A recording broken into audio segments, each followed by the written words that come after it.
कक्षा द्वादश के मेरे प्रिय विद्यार्थियों, हिंदी की कक्षा में आपका स्वागत है। पिछली कक्षा में हम लोगों ने बाजार दर्शन के अंतर्गत पढ़ा कि किस तरीके से हमारा अगर जेब भरा हुआ हो अर्थात हमारे पास पैसा हो तो बाज़ार हमें खरीदने के लिए आकर्षित करता है, और अगर जेब खाली हो तो हम नहीं खरीद सकते। तो बाज़ार में क्या है, एक जादू है। तो चलिए पाठ को आगे बढ़ाते हैं और आगे पढ़ते हैं। लेखक का दूसरा मित्र कहा गया था बाजार, लेकिन वो क्या हुआ, खाली हाथ आया था। एक और मित्र की बात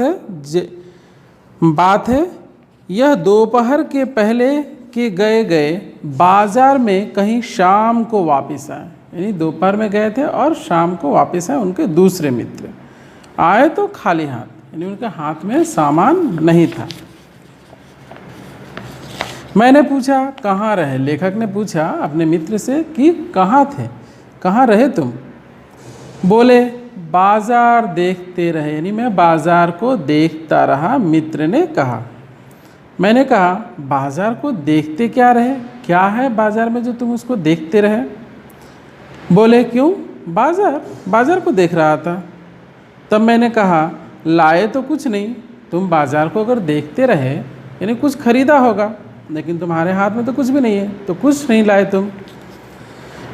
बोले हाँ, पर यह समझ ना आता था कि ना लूँ तो क्या, यानी इतनी सारी चीज़ें थी बाज़ार में कि मैं क्या लूँ और क्या छोड़ दूँ, मुझे समझ में नहीं आ रहा था। दूसरे मित्र ने कहा सभी कुछ तो लेने को जी होता था, यानी ऐसा कोई चीज़ ना था जिसे मैं छोड़ देना चाहूँ।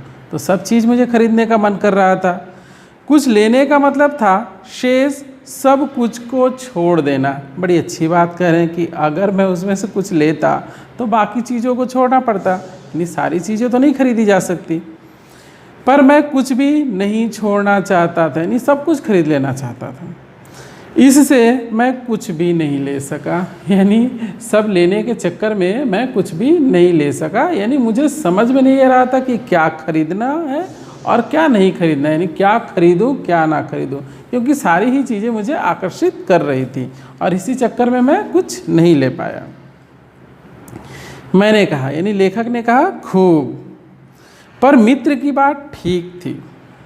अगर ठीक पता नहीं है कि क्या चाहते हो तो सब ओर की चाह तुम्हें घेर लेगी, यानी सारी इच्छाएं घेर लेगी अगर हमें ठीक से पता ना हो कि हमें क्या खरीदना है। और तब परिणाम त्रास ही होगा, गति नहीं न कर्म, यानी बस वही हालत होगा, उल जुलूल की चीज़ें, बेकार की चीज़ें खरीद कर घर में भर ली जाएंगी। तो उससे केवल मन अशांत ही होगा, उससे बाकी कोई फ़ायदा नहीं होगा। बाज़ार में एक जादू है, यानी उसमें एक जादू है, ऐसा लेखक कह रहे हैं। वह जादू आँख की राह काम करता है, यानी आँखों के माध्यम से वह काम करता है। कौन, बाज़ार का जादू। वह रूप का जादू है, पर जैसे चुंबक का जादू लोहे पर ही चलता है, वैसे ही इस जादू की भी मर्यादा है, उसकी एक सीमा रेखा है। जेब भरी हो और मन खाली हो, ऐसी हालात में जादू का असर खूब होता है। जेब खाली हो पर मन भरा ना हो तो भी जादू चल जाएगा। मन खाली है तो बाजार की अनेकानेक चीज़ों का निमंत्रण उस तक पहुंच जाएगा। कही हुई उस वक्त जेब भरी हुई हो तो फिर वह मन उसके मानने वाला नहीं।